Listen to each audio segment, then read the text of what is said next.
અહીંયા આ આશ્રમની જગ્યામાં બળદશાળા નિર્માણ કરવા જઈ રહ્યા છીએ કે બળદ પોતાનું ગટપણનું જીવન અહીંયા વિતાવે।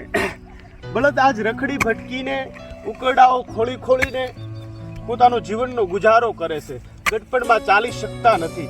આપણી માટે બળદ, આપણા ઉપર બળદનું ખૂબ જ ઋણ છે, ગમે એટલું કરી પણ બળદનું ઋણ ન ચૂકવી શકીએ ભાઈ બહેનો। ત્યારે આશ્રમે નિર્ણય કર્યો કે બળદશાળા બને।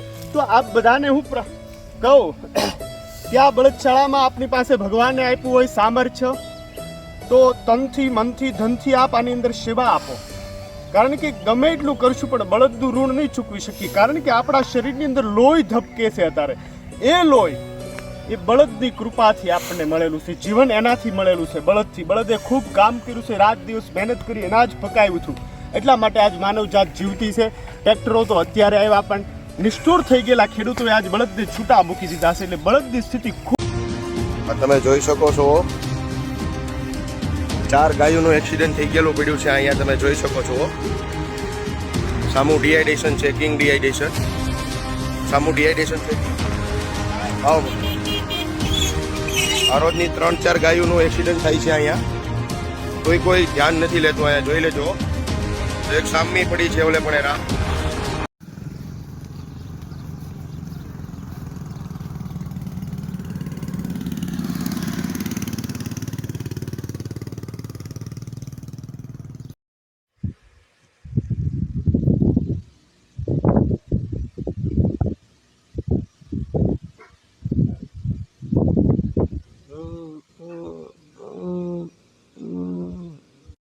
सारे पापियों का कलम करे गौ रक्षक, जब श्रृंगार करेंगे, जब श्रृंगार करेंगे, फिर ढूंढता फिरे कसाई जान के झमेले, जब तितर तय बितर हालात करेंगे।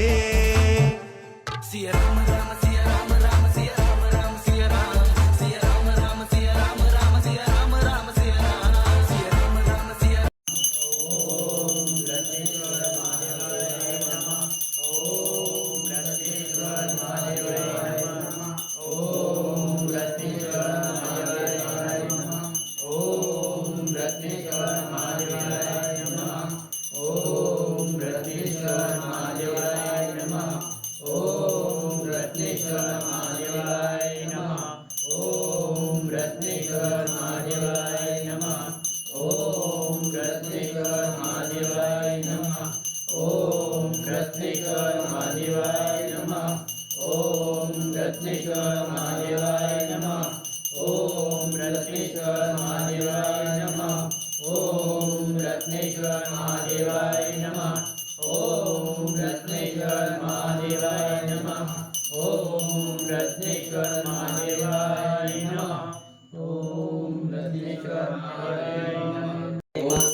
ખબર પડે ને આ ભાઈ હતા ને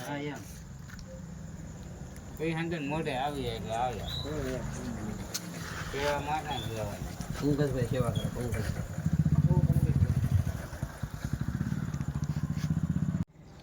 કઈ હંગન મોઢે આવી એટલે આવ્યા સેવા માતા જવાની પંકજભાઈ સેવા કરે પંકજભાઈ જીની આવતા હોય ને એને બળિત્રા થતી છે એમ બળિત્રા કરતા જ હોય। આ ભાઈ તો આ સેવા કરવા પૈસા લાવ્યા।